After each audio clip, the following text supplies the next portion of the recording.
दोस्तों, आज हमारे साथ कुछ सामाजिक कार्यकर्ता है जो आज लॉकडाउन के बीच जो सरकार अन्न पुरवठा कर रही है गरीबों के लिए, वहाँ पे कई धांधलियाँ हो रही हैं।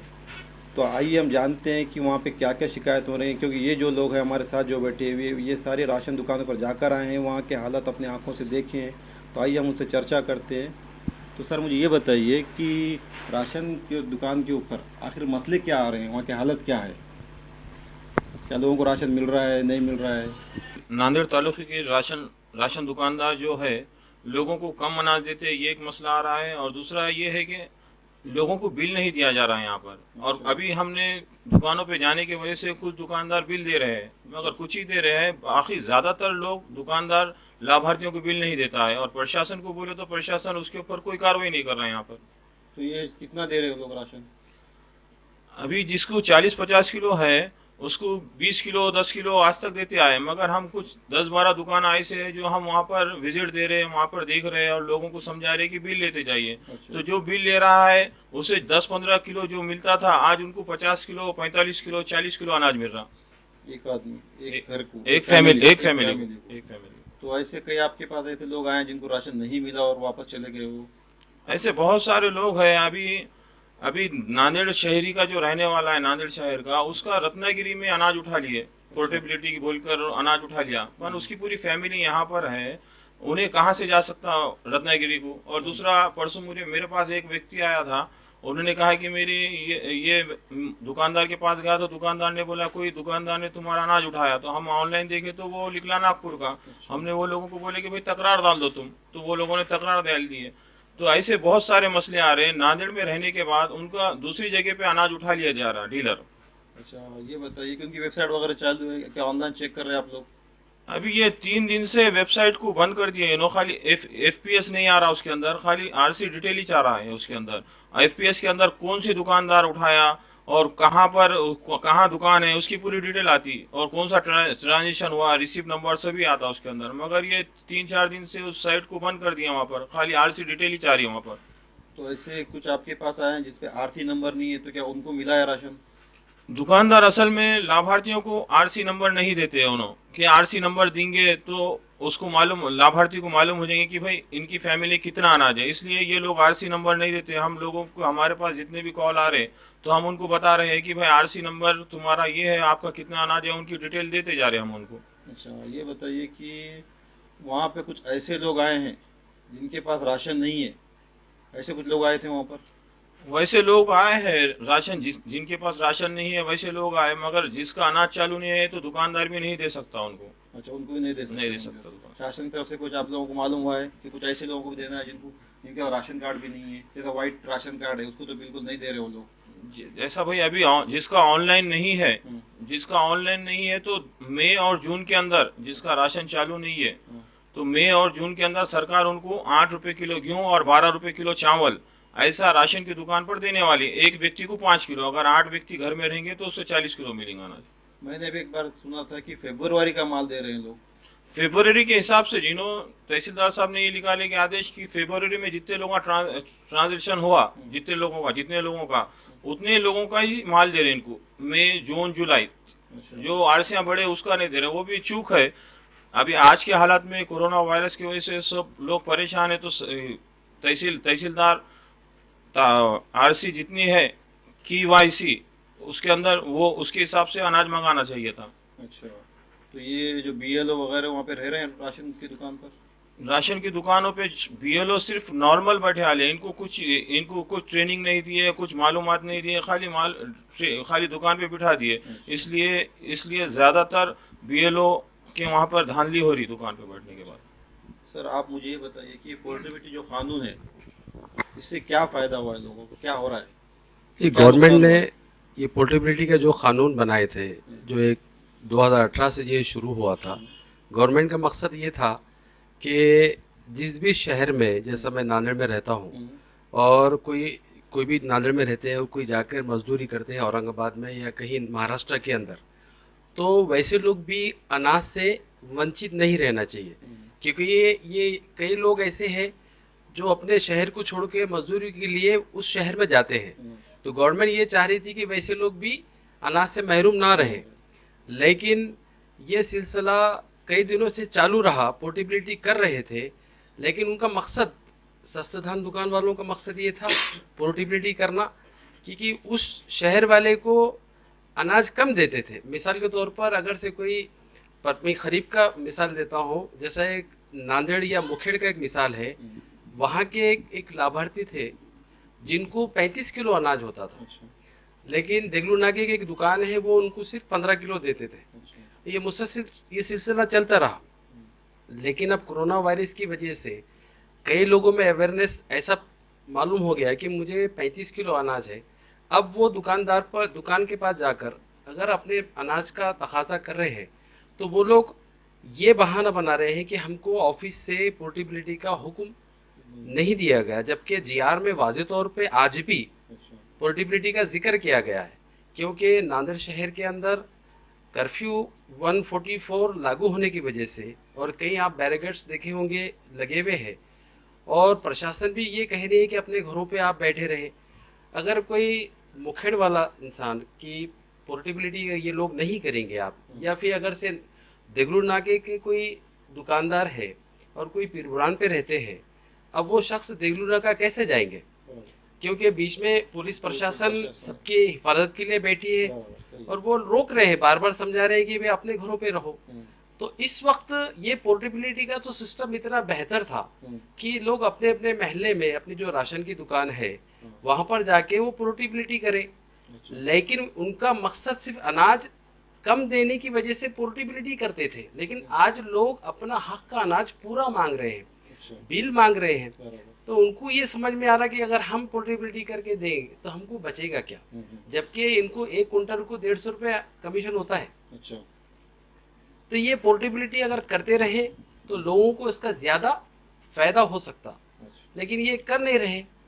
जबकि शासन का जीआर में खुद अभी डिक्लेयर है कि भी पोर्टेबिलिटी कर सकते हैं, और आप AAPDA जो साइड है उसके ऊपर खुद क्लियर कर Option है। पोर्टेबिलिटी, कई पोर्टेबिलिटी हो रहे हैं, पिछले महीने भी हुए, अच्छा लेकिन जरूरी पोर्टेबिलिटी उसी का हो रहा है जो अनाज दुकानदार कम दे रहे हैं और जो खामोश बैठ रहा है। अच्छा। अगर किसी ने अनाज पूरा मांगा तो उसको पोर्टेबिलिटी करने से मना कर देने, कहे कि भाई आप उसी दुकान पर जाओ आप, अच्छा और उसी दुकान से अनाज लेना। हमको शासन या कलेक्टर ऑफिस से या तहसील ऑफिस से हमको मना किया गया, ये सरासर गलत है। मैं चाहता हूँ कि MCN के जितने भी जिम्मेदार हैं ये ऐसे कलेक्टर ऑफिस के सप्लाई ऑफिसर से जाके बात करें कि भाई आप ये मालूम करें कि इस वाकई स्वास्थ्य धान दुकान वालों को आपने ऐसा कोई आदेश दिया पोर्टेबिलिटी बंद करने का। ये लोग तो अक्सर, आपको तो पता है, ये लोग हमेशा कहने के बहाने बनाते रहते हैं अनाज कम देने के। सही है। तो मुझे आप बताइए असलम साहब कि ये पोर्टेबिलिटी मिसयूज है या इत्तेफाक है, ये या जानबूझ के किया हुआ है ये? जी। जैसा कि हम अभी तफसीलात लिए लो पोर्टेबिलिटी के ताल्लुक से, तो आज जैसा हम देख रहे हैं कि कोरोना वायरस की वजह से जो लॉकडाउन लगा हुआ है हमारे देश में और हमारे शहर ज़िले के अंदर भी, तो ये पोर्टेबिलिटी का जो ऑप्शन है आज एक एक अच्छा बेहतर ऑप्शन के तौर पे हम हमारे सामने है। वो अगर राशन दुकान वाले और गवर्नमेंट एडमिनिस्ट्रेशन अगर इसके ऊपर खास तौर पे तवज्जो के साथ में अगर काम करे कि भाई पोर्टेबिलिटी के ज़रिए से जो है जो राशन है कि भाई नांदेड़ का कोई शख्स है जो बाहर गांव में या फिर बाहर गांव की कोई नांदेड़ में अगर है और उनके पास में अगर राशन कार्ड है, तो उनको यहाँ पे पोर्टेबिलिटी के तहत जो है माल पूरा देना चाहिए, बिल के साथ में देना चाहिए। लेकिन इसके बरक्स ये हो रहा है कि ऐसे लोगों को ना देते हुए कुछ हमारे सामने ऐसी कंप्लेंट्स आई है, कुछ देखने में आया है। जैसा आज हमने एक कंप्लेंट भी रजिस्टर कराए हैं कि नांदेड़ में उनका राशन दुकान नांदेड़ में है, लेकिन उनका माल उठाया गया है पोर्टेबिलिटी के तहत बाहर ज़िले में। तो हमको एक ऐसा कहीं ना कहीं खदशा है, एक हमारे जहन में एक सवाल ये आया है कि ये कहीं ना कहीं ये धांधली हो रही है पोर्टेबिलिटी के अंदर छुपते छुपाते हुए कि एक दूसरे को ये लोग शायद RC नंबर शेयर कर रहे हैं कि नांदेड़ के RC नंबर जो है बाहर वाले को दिए जा रहे हैं और बाहर के RC नंबर यहाँ पे दिए जा रहे हैं, ताकि इनसे कोई सवाल ना करे कि भाई आपने यहाँ हमारा माल उठाए कैसे क्या। अब मान लो नांदेड़ वाले किसी लाभार्थी का माल अगर बाहर गांव में अगर उठाया जाता है, तो वो थोड़ी ना बाहर जाके उनसे सवाल करेंगे जो दुकान वाले ने उनसे माल उठाया है। वो तो खामोश बैठ जाएंगे यहीं पे रह के। लेकिन आज अल्लाह का करम ये है कि जो मुहिम यहाँ पे चल रही है नांदेड़ के अंदर, बिलखुसूस ये जो सोशल वर्कर्स और मीडिया के के जो कंबाइनली जो मुहिम चल रही है, इसका एक बहुत बड़ा फायदा ये हो रहा है कि लोग अवेयर हो चुके हैं। आज लोग अपने हक का अपना सवाल कर रहे हैं और अपना हक हासिल कर रहे हैं। जैसे कि हम देखते हैं कि बिल अब तक नहीं मिलता था, लेकिन आज उनको बिल देने पर मजबूर कर दिया गया है, बिल दे रहे हैं। कंप्लेंट्स आज भी आ रही है, ऐसा नहीं है कि कंप्लेंट्स खत्म हो गई, कंप्लेंट्स आज भी है, लेकिन बिल भी मिल रहा है। और माल जो है पहले मान लो अगर किसी को 40 किलो है 50 किलो है तो उनको 15 किलो 20 किलो ही मिलता था, लेकिन आज वो माल भी कहीं ना कहीं पूरा मिल रहा है। कंप्लेंट्स के बावजूद भी आज भी मतलब ये कोशिश हो रही है कि लोगों को पूरा पूरा अनाज बिल के साथ में मिले। और उसके साथ साथ ये भी है कि अगर ये ऑप्शन को, पोर्टेबिलिटी के ऑप्शन को अगर गवर्नमेंट ने संजीदगी के साथ में लेकर स्ट्रिक्टली जो है, अगर राशन दुकान वालों से अगर ये कहा कि आपने पोर्टेबिलिटी के तहत पूरा ईमानदारी के साथ अगर माल दें तो ये बहुत बड़ा ऑप्शन साबित होगा। और जैसा मैंने अभी जो खदशा बताया है कि ये आरसी नंबर एक दूसरे से शेयर करके जो चल रहा है मामला, इसके ऊपर फौरी तौर पे जो है रोक लगाई जाए। और जो साइट के ऊपर जो एफपीएस का ऑप्शन जो अभी डिसेबल है, जहाँ पे क्लिक करने के बाद में उसमें कुछ आगे प्रोसेस नहीं हो रहा है, अगर मान लो अगर जैसा अभी एक कंप्लेन आई थी तो हमने उनका एफपीएस नंबर के थ्रू उनके वो सामने वाले की दुकान की डिटेल्स जाननी चाहिए, लेकिन वो एफपीएस का ऑप्शन बंद रहने की वजह से हम उसको ज़्यादा तफसील में नहीं जा सके। जी तो साइट बंद है। जी साइट बंद है, मतलब ऑप्शन डिसेबल। इसका हल क्या होगा, इससे हल निकलेगा कैसे जी पोर्टेबिलिटी का? इसका सबसे बेहतर हल लोग ये होगा कि प्रशासन इसमें ख़ास तौर पर जो पुरोठा के सप्लाई ऑफिसर्स है, ये लोग दुकान पर जाके विजिट दें अच्छा। और दुकानदार के पूछने की बजाय वहाँ पर जो लाइन में ठहरे हुए जो ज़रूरतमंद जो अनाज लेने आते हैं उनको बात करें। अच्छा। जब तक उन्होंने जो लोगों से प्रशासन जुड़कर बात नहीं करेगा, उसके उनके मसले नहीं सुनेगा, तो ये जो कंप्लेंट्स है ये इनको कैसा मालूम होंगे? अब ये एनजीओ से कई लोग जो काम कर रहे हैं, ये लोग भी काम कर रहे हैं, हम लोग भी काम कर रहे हैं, और जितने भी जो महल्ले के जिम्मेदार हैं वो काम कर रहे हैं। ये अपने तौर पे एक दूसरे को कंप्लेंट्स मालूम हो रही है, लेकिन प्रशासन जब तक इसमें दखल नहीं देगा, खुद जाकर उन्हें पूछेंगे ही नहीं लाभार्थी को आपकी ज़रूरत क्या है, आपकी तकलीफ़ क्या है। जिस तरह से पोर्टेबिलिटी की तकलीफ़ है, और जैसा थम की पिछले वक्त जो थम जो ले जाते थे उसके अंदर भी तकलीफ़ें आते थे। तो जब तक प्रशासन खुद होकर जो जिम्मेदार है, मैं समझता हूँ कुछ हमने ऐसे फेसबुक पे भी वीडियोस देखे थे कि कुछ जिम्मेदार ज़ीरो ग्राउंड पे उतर कर वहाँ के प्रशासन के जिम्मेदार आगे बढ़े, तो उसमें देखने में आया कि सस्ते धाम दुकानदार वालों के ऊपर एक ऐसा असर पड़ा कि वो लोग मजबूरन सही लेकिन वो काम करना शुरू कर रही है। लेकिन नांदेड़ के अंदर में ये देखने में आ रहा कि कई जिम्मेदार ऐसे हैं जो करना चाह रहे काम, अल्हम्दुलिल्लाह, ऐसा नहीं है कि ऑफिसर काम नहीं कर रहे, लेकिन मेरे नज़र से वो लोग जाके दुकानदार को पूछ रहे हैं। वो तो कहेंगे कि भाई हम अच्छा काम कर रहे हैं, हम पूरा बांट रहे हैं, लेकिन भाई मेरी दरख्वास्त है ख़ासतौर पे ज़िलाधिकारी साहब से और पुरोठा अधिकारी साहब से, जितने भी सप्लाई ऑफिसर से, मैं उनसे दरख्वास्त करता हूँ कि वो जाकर ज़रूरतमंद लाभार्थियों को पूछे कि भाई आपको अनाज मिला क्या, आपको बिल मिला क्या। तो जब तक ये प्रशासन खुद होकर इस पर दखल नहीं देंगे, ये मसले का हल नहीं हो सकता। ये मेरा कहना ऐसा है। अच्छा। ये बताइए कि ये राशन दुकान से हमको कितना अनाज लेना चाहिए और ये कैसे मालूम होता है?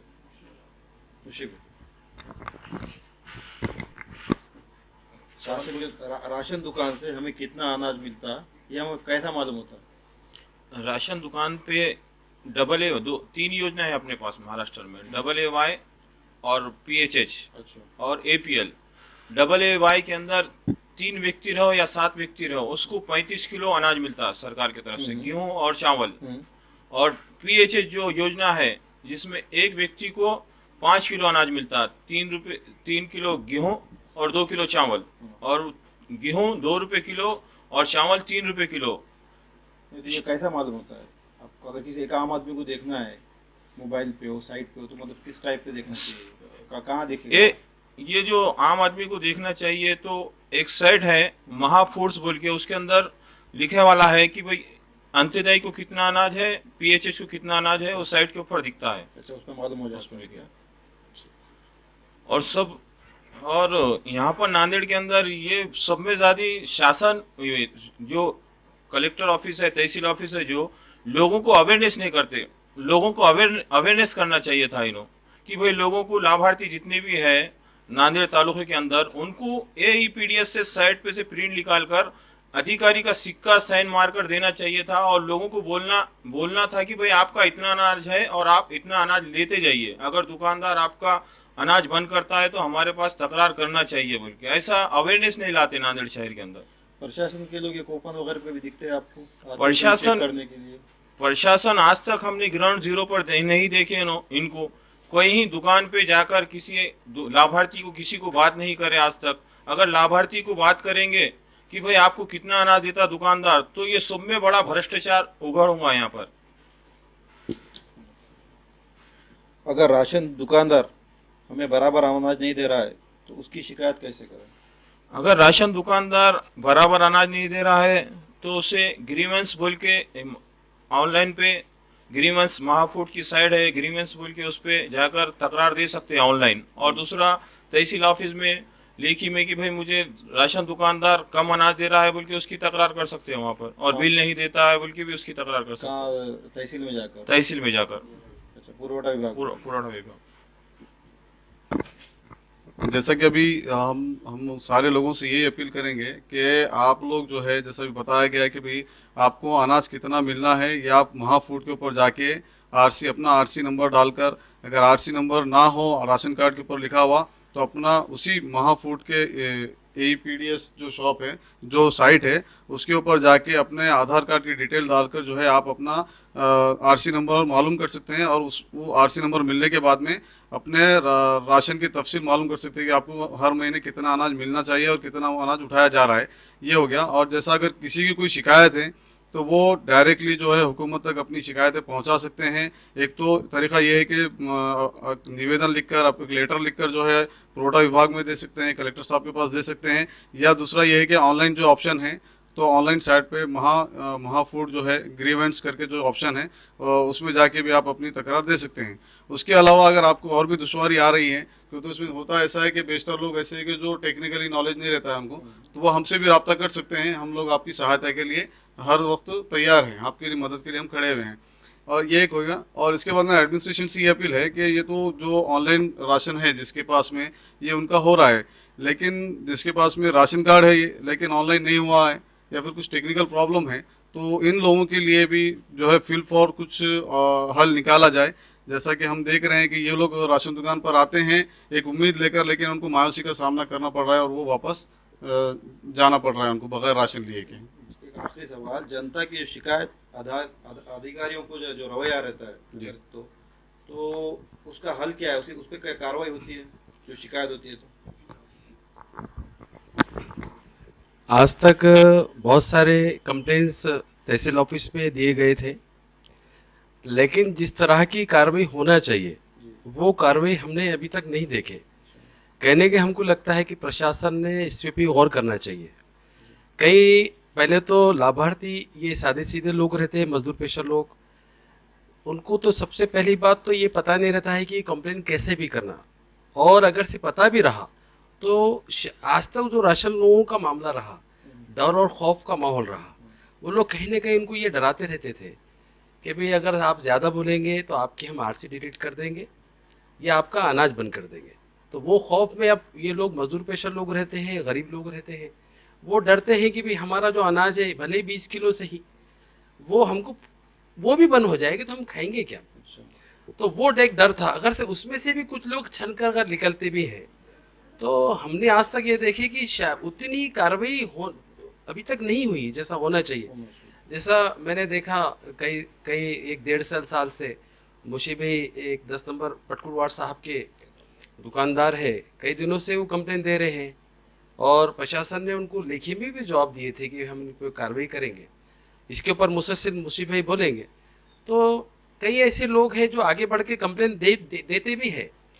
तो तहसीलदार साहब बोलो या नायब तहसीलदार साहब बोलो, पूरी तरह से वो लाभार्थी को जो वो चाहता है वो पूरा फुलफिल नहीं कर सक रहे, ऐसा हमने देखे आज तक। तो मैं प्रशासन से ये दरख्वास्त करता हूँ, भाई हम लोगों का मकसद ये नहीं कि किसी दुकानदार की रोज़ी ख़त्म हो जाए।